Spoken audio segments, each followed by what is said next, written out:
Oi, gente, tudo bem? Como é que vocês estão? Saudade de vocês. Nós vamos começar o nosso estudo hoje, dando continuidade àquilo que a gente tem visto nesses últimos encontros, que é o estudo das obsessões.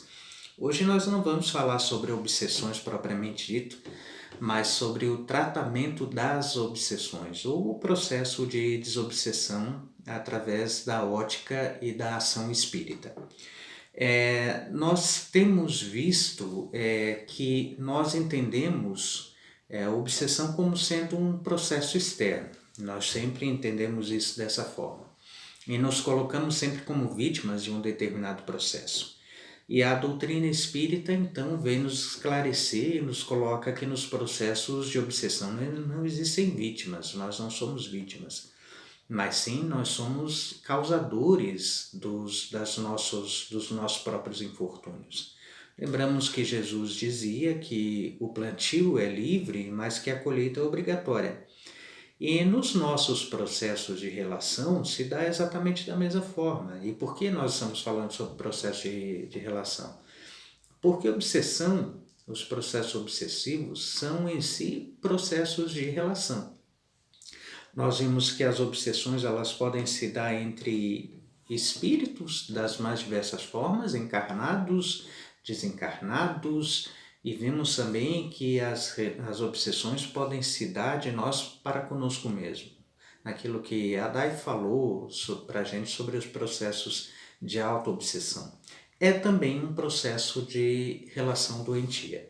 A nossa relação doente conosco mesmo, quando nós não nos entendemos, quando nós não nos compreendemos, quando nós não nos aceitamos, quando nós não nos desculpamos, quando nós não encontramos o nosso lugar no mundo e em nós mesmos, nós acabamos tendo uma relação profundamente doentia conosco, que gera processos doentios também que se traduzem em obsessão. Assim, nós podemos entender, ao se falar em processos doentios de relação, em processos doentios de nós para conosco mesmo e de nós para com os outros e dos outros para conosco também, porque isso acaba envolvendo a todos exatamente da mesma forma, as causas são as mesmas, são as imperfeições humanas, e por isso Kardec tem a oportunidade de dizer que as obsessões só existem no mundo pela inferioridade dos espíritos que a habitam, que quando melhorados os espíritos, os processos de relação tenderão sempre a ser mais evoluídos e por fim cessarão assim as obsessões. Nós percebemos assim que é um processo de debilidade, de fragilidade, é um processo de desequilíbrio da própria alma. Então, nós podemos compreender que os processos de tratamento das obsessões, os processos de desobsessão, são processos que visam reestabelecer um equilíbrio.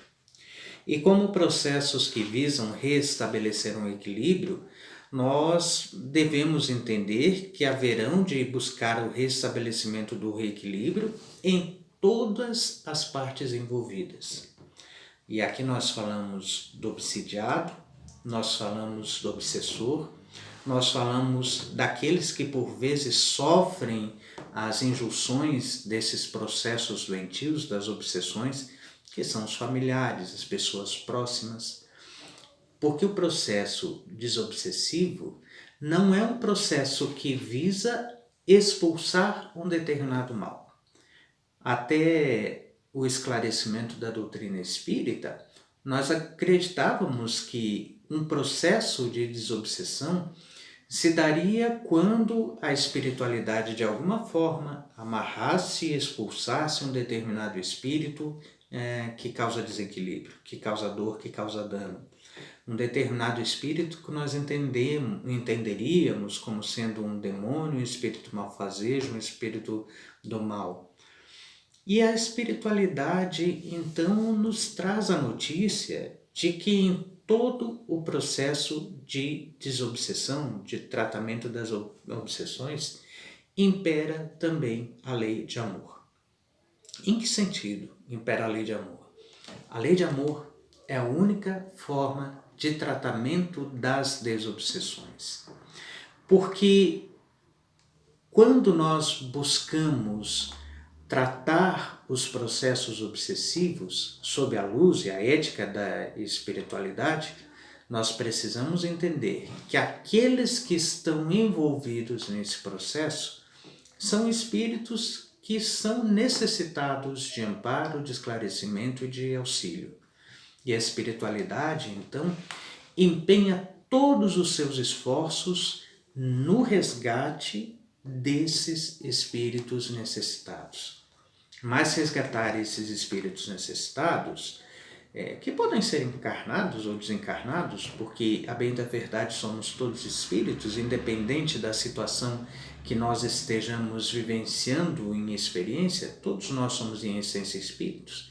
Resgatar espíritos, resgatar os envolvidos, não quer dizer resolver os seus problemas, mas quer dizer, acima de tudo, propiciar condições para que despertem-se os espíritos, para que os espíritos tomem posse de si mesmos, para que percebam o quanto têm prejudicado a si mesmos, o quanto têm perdido no seu processo de evolução e que resolvam-se a retomar esse processo de evolução. E nós podemos perceber, assim, que dessa forma, muito ao contrário daquilo que nós julgamos, de que um processo de desobsessão seja um processo em que a espiritualidade vem para atender os espíritos encarnados que passam por esses processos, que são obsidiados, que passam por essas influenciações, muito ao contrário disso. A espiritualidade atende sempre a todos aqueles que são envolvidos.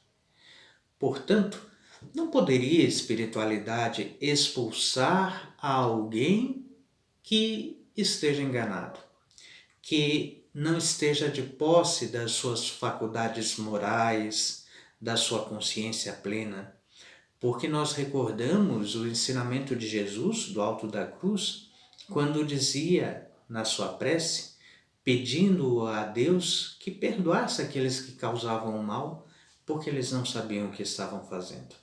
Da mesma forma, aquele que inflige a dor. Da mesma forma, aquele que causa dano não está consciente daquilo que está fazendo. Porque se tivesse a consciência de que dentro da lei de ação e reação, o mal que faz ao outro não é propriamente ao outro que faz, porque o mal ao outro é sempre um mal temporário, mas que dura enquanto aquele que sofre o dano se coloca em condição de sofrimento, mas a partir do momento em que, mesmo sofrendo as injunções, passa a ser dono das suas próprias ações, já não sofre mais e entende que os males que cada um causa são responsabilidade de cada um, nós percebemos dessa forma que aquele que causa o dano, a bem da verdade, planta uma grande estrada de espinheiros. Naquilo que diz André Luiz, ou um dos mentores de André Luiz no livro Ação e Reação, quando afirma que não nasce o espinheiro da dor sem as raízes da culpa. Então, os processos de desobsessão são processos que visam restabelecer o equilíbrio. E a espiritualidade não trabalha tão somente através dos passes que são ministrados na casa espírita, somente da água fluidificada, somente do diálogo que é feito com os desencarnados ou das palestras, das conversas que visam elucidar e esclarecer os encarnados que comparecem aos ambientes dos trabalhos de desobsessão. Existe um trabalho muito mais profundo que por vezes nós não somos capazes de perceber. Por vezes, um tratamento de desobsessão Alguns podem acontecer que se resolvam em momentos mais rápidos, de formas mais objetivas, mas existem processos obsessivos que demoram séculos. E nesse período todo, existe sempre o trabalho da espiritualidade empenhada em buscar solucionar esses processos. Nós gostaríamos de trazer alguns exemplos aqui de uma obra muito rica de André Luiz, que visa esclarecer todo o trabalho da espiritualidade. Essa obra é o livro Libertação, André Luiz, Psicografia de Chico Xavier, que trata toda ela de um processo obsessivo, o processo de obsessão sofrido por Margarida, espírito encarnado. Nesse processo, vários espíritos encontram-se envolvidos. O primeiro desses espíritos, que é aquele que determina as ações dos demais espíritos envolvidos no processo obsessivo, dos auxiliares da obsessão, Gregório, é um espírito que encontra-se naquilo que Chico Xavier chama de uma cidade estranha, como dirigente dessa cidade, e que de longe coordena outros espíritos para que inflijam essa obsessão a Margarida, a fim de que essa possa proporcionar a ele um certo tipo de alimento que somente ela é capaz de conceder, de propiciar. E nós entendemos assim que Gregório não fala de um alimento físico, de um alimento material, mas fala de um tipo de alimento que é o que todos nós exalamos a todo instante, a todo momento, através dos nossos sentimentos, através das nossas vontades, através dos nossos pensamentos. E esses eflúvios, esses fluidos exalados por Margarida, acabavam por alimentar, por assim dizer, a Gregório, que empenha uma série de espíritos nesse tratamento. E qual seria a nossa ação no processo de desobsessão se nós fôssemos convidados a esse trabalho?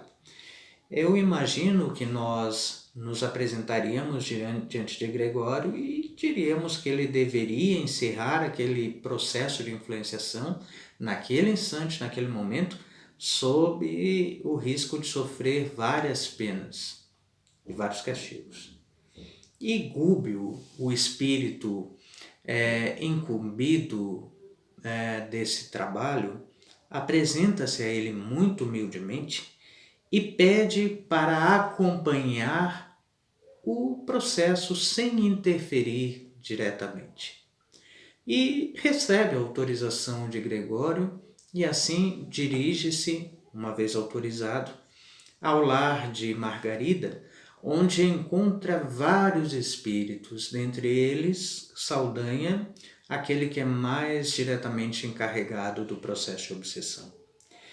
E vejamos bem a primeira ação de Gúbio no processo de desobsessão.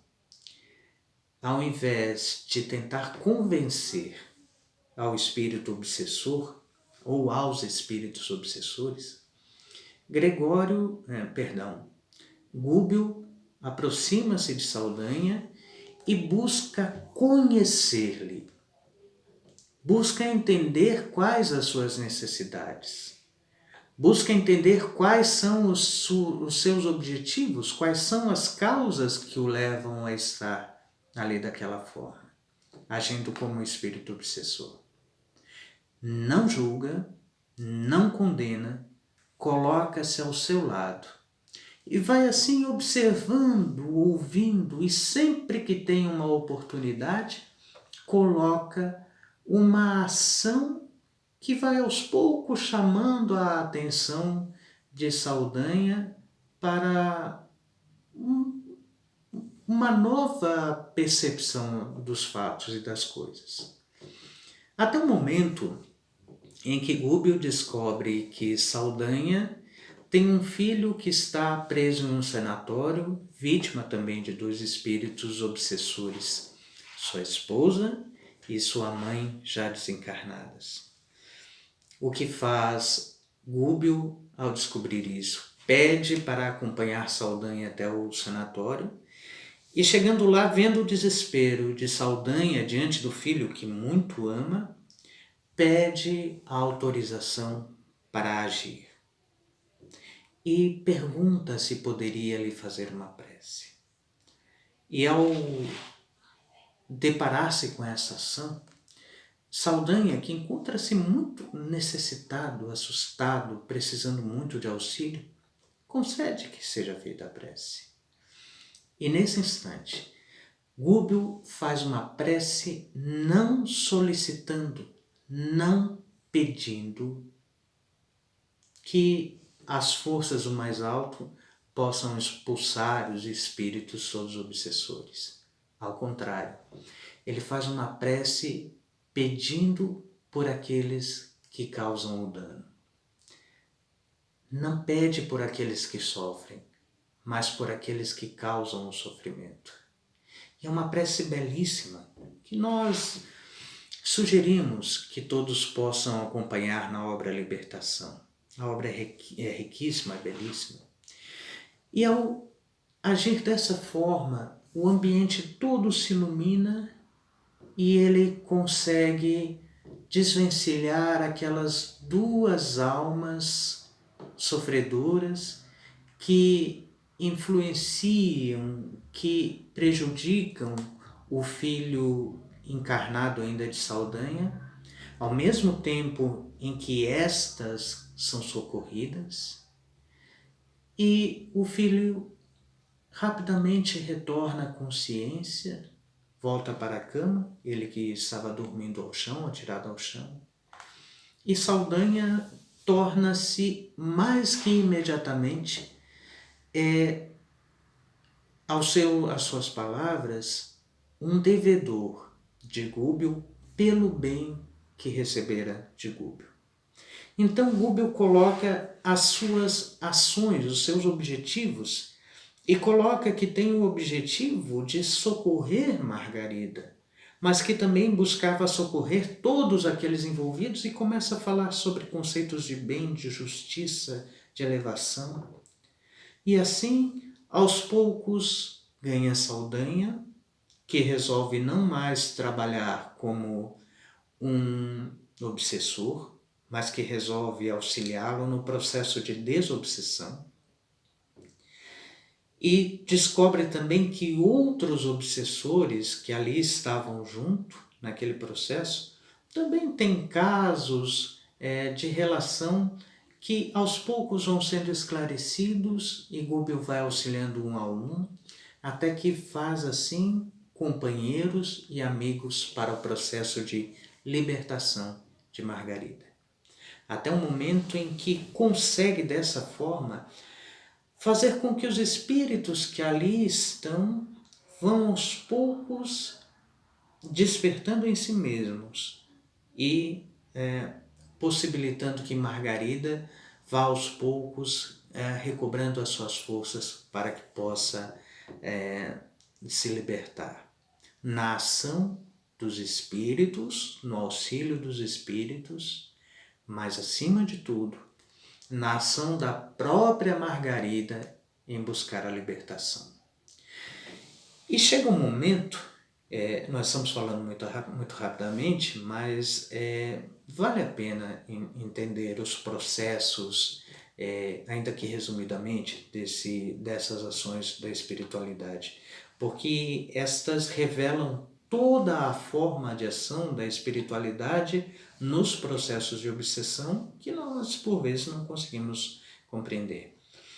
Margarida, então, uma vez libertada da influência dos espíritos obsessores, é levada em desprendimento e sonho ao plano espiritual, onde tem a sorte de encontrar Matilde, sua mãe desencarnada, espírito de alta envergadura moral, de alta hierarquia espiritual, que vem até ela para conversar e para aconselhar.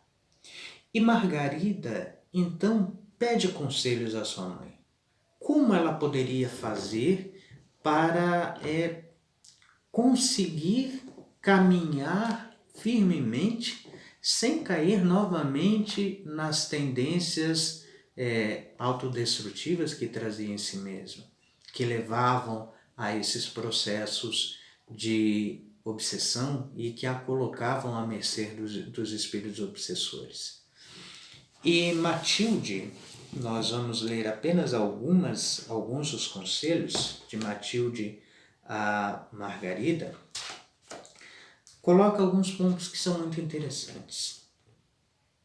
Ela diz, entre outras coisas, tem um capítulo todo direcionado a esse diálogo, a esse encontro de Margarida com Matilde, em que ela recebe esses esclarecimentos, ao capítulo 19, Precioso Entendimento. Então, o que nós vamos falar aqui é bastante resumido. Matilde diz o seguinte, primeiro, diz Margarida a Matilde, a mãe desencarnada. Mãezinha querida, ensina-me a continuar. Desejo honrar a bendita oportunidade que recebi. E os conselhos de Margarida, de Matilde, entre outros, são: não procures ser atendida em todos os teus desejos, mas procura servir fraternalmente a quantos te reclamem arrimo e braço forte. Ajuda antes de procurar auxílio. Compreende sem exigir compreensão imediata. Desculpa os outros sem desculpar a ti mesma, sem encontrar desculpas para suas falhas. Ampara sem a intenção de ser amparada. Dá sem o processo de receber. Não persigas o respeito humano que te faça aparecer melhor do que és, mas busca em todo tempo e lugar a bênção divina na aprovação da própria consciência. Não procures destacar da posição diante dos outros. Antes de tudo, aperfeiçoa os teus sentimentos cada vez mais, sem propaganda de tuas virtudes vacilantes e problemáticas. Age corretamente e esquece as frases vazias ou venenosas da maledicência costumaz.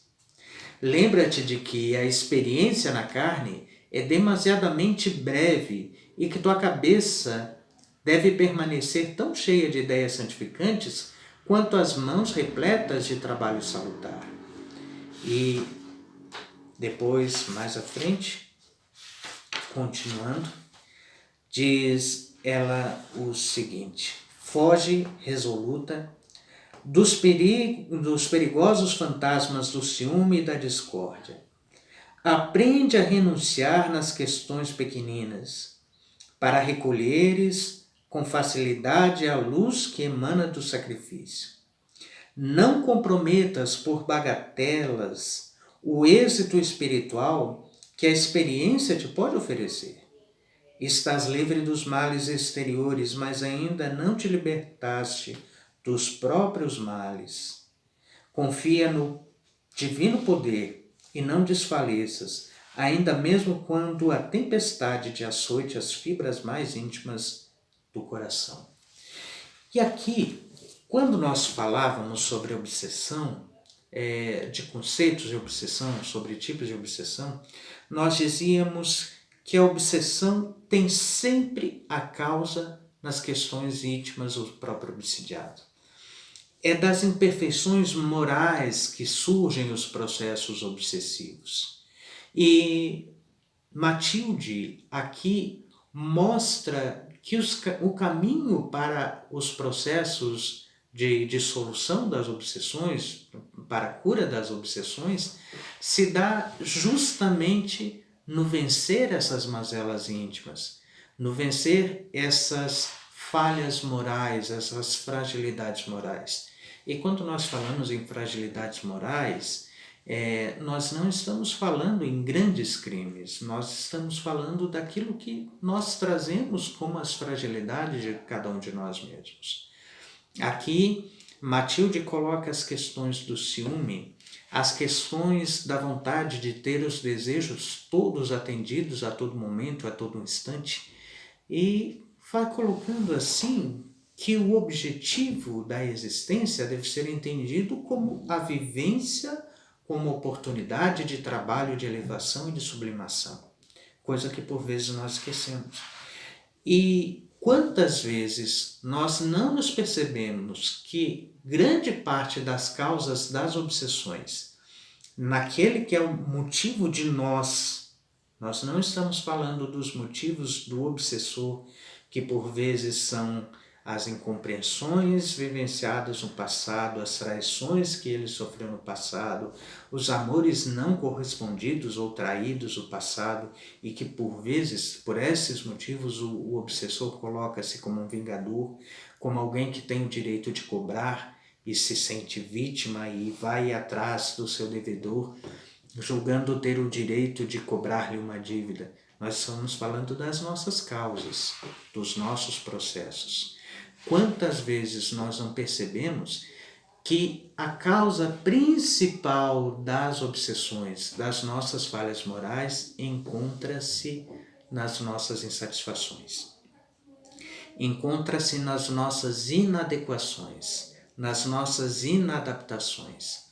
Nós, às vezes, nos colocamos no mundo e não nos sentimos aptos ao mundo, não nos sentimos adaptados ao mundo, porque nós julgamos que mereceríamos mais, que a vida não está em conformidade com aquilo que nós sonhamos, com aquilo que nós desejamos, com aquilo que nós buscamos. E por vezes, aos poucos, vamos desistindo da vida. E dizemos que seria melhor até que a vida acabasse rapidamente, para que nós pudéssemos retornar ao plano espiritual. E não percebemos com isso que agimos como aquelas pessoas que mudam de casa, mudam de cidade, mudam de relação, como se quisessem, nas mudanças, fugir dos problemas, esquecidas que, quando mudam de casa, de cidade, de relação, levam consigo os problemas, porque os problemas continuam consigo mesmos. E nós, quando julgamos que ao voltar ao plano espiritual tudo se acabará, estamos completamente iludidos, porque não percebemos que o problema não está na vida física, o problema não está na reencarnação, o problema está naquele que vivencia a vida física, a reencarnação, as relações, a existência onde quer que seja no plano físico ou no plano espiritual. Mudar nunca foi solução. A solução está em encontrarmos a nós mesmos e buscarmos solucionar as nossas fragilidades vivendo da melhor forma. Da mesma forma, aqueles que, por consciência culpada, não conseguem perdoar-se e que costumam criticar a tudo e a todos porque veem em tudo e em todos um reflexo daquilo que condenam em si mesmos. É disso que fala Matilde. O processo da libertação das obsessões começa no momento em que nós começamos a encontrar as nossas fraquezas morais, as nossas fragilidades morais e nos predispomos a combatê-las. Nesse momento começa o processo de autodesobsessão. E é um processo que deve ser colocado por nós para que nós possamos receber o auxílio. O Evangelho segundo o Espiritismo traz uma frase muito interessante que diz: ajuda-te a ti mesmo, o céu te ajudará. Em outro momento, na mensagem O Homem no Mundo, nos diz: elevai-vos àqueles por quem chamais. Da necessidade de nós nos elevarmos, de nós nos transformarmos. Nisso, o processo da prece, o processo da oração tem um valor inestimável. Não porque, fazendo as nossas preces, as nossas orações, nós pretendamos que a espiritualidade manifeste-se e nos diga que vai tomar para si os nossos problemas, solucionando todos eles, e que nós vamos poder cruzar os braços, descansar, já que alguém nos vai resolver os problemas. Não. O processo da oração é aquele processo que nos dá a força para passarmos pelas provações, que nos traz a força moral para enfrentarmos a nós mesmos, para suportarmos as provas, as durezas, os combates da vida e assim caminharmos mais firmemente no nosso processo de evolução e de crescimento. Nós falamos nessa conversa, nesse período, nesses momentos, 30 minutos, de um processo de reforma íntima, que é o processo mais difícil em todos os processos de obsessão. Porque nos nossos trabalhos de desobsessão, nós já vimos um sem número de vezes obsessores que reformam-se, que transformam-se, que aproveitam as orientações, os conselhos, as luzes da espiritualidade, as luzes dos esclarecimentos do Evangelho e que elevam-se e que eles, obsessores, livram-se dos processos de obsessão, tornando-se assim libertos desse processo. Enquanto, por vezes, vimos esses processos nos quais os obsessores se libertam, vimos também que aqueles que se colocavam como obsidiados e como vítimas fatalmente voltavam 1, 2, 3, 4 vezes para os processos de desobsessão. Porque livram-se de um determinado espírito, mas caem na frequência de outros espíritos que acham o ambiente desocupado, o ambiente livre, vago, naquilo que dizia Jesus, e usam esse ambiente agora para alimentar-se dos pensamentos doentes, das culpas mal resolvidas, mal não perdoadas, dos sentimentos também doentios.